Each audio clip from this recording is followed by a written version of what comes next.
Yeah, still a very active scene, still working to try to get as many people and account for everyone that was in this encampment. You can see just how much water is in the area. To give you a sense of where we are, we're at the Los Lagos golf course. We spoke with a gentleman just a moment ago who is still here with us, who tells us that there were about, you said about 40 people who were here before. And what happened? How did this all happen? Well, it was a flash flood. I went to 7-Eleven, which is about 20-minute walking distance. There's usually a trail here, as you can see. And when I come back, the trail's gone, and people are trying to gather stuff and push it to higher ground. So I started doing the same thing. Where I pushed some stuff to where I thought the water wasn't going to. And apparently it did within another 20, 30 minutes. And you were stuck yourself. You were actually in a tree calling for rescue. No, I was actually stuck on a higher ground. But because this is now a golf course, it went around us. And we didn't think it was going to go that fast. And it rose pretty fast within. And Edgar, do you think there are still more people who are out there in the water right now? Yes, there is. Are you worried about their well-being? At least 2-3 people that I know.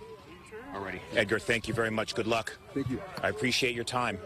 So there you go. Edgar telling us that there are at least 2 or 3 more people out there. You can see water rescue teams out here in the water right now. As we walk on down this way, we can get a little bit closer, and it looks like they're actually bringing someone ashore right now. You can see this is a very active effort. On our way over here, to give you a sense of where we were at Coyote Creek earlier this morning, just about 10, 15 minutes away.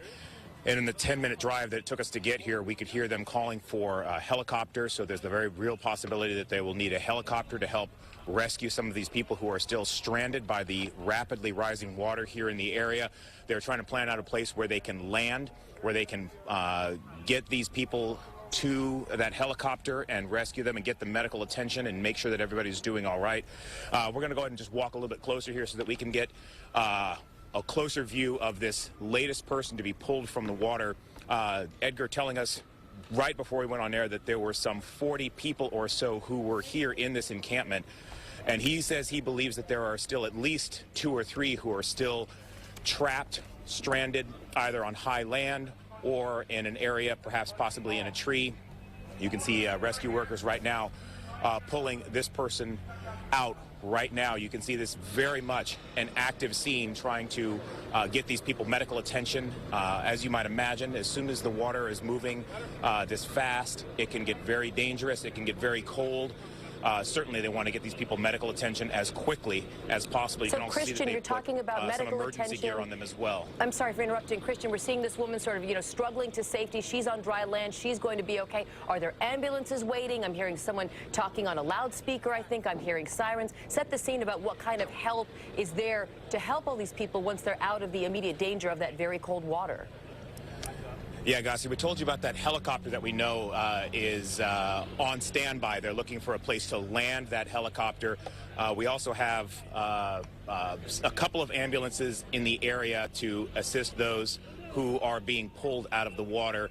And there are a number of fire vehicles and rescue vehicles in the area as well. Santa Clara County EMS, San Jose Fire here, all looking to do what they can to try to make sure that this has the best possible outcome and make sure that they account for everybody who could be part of that encampment that, again, somewhere out here in what is now a lake, what was once a golf course. Edgar, the man we spoke to just a couple of minutes ago, telling us that, again, there were some 40 people out here who were camping. He says he was gone for about 20 minutes and the water came up high enough that he says he called it a flash flood.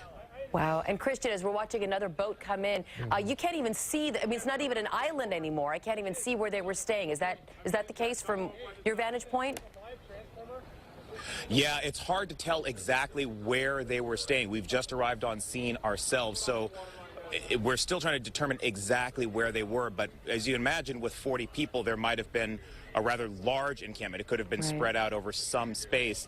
And you can see just how fast this water is moving, Gassi. I'm not sure if you can make it out, but, we talked before that a couple of inches of water is enough to move a car or sweep somebody off their feet.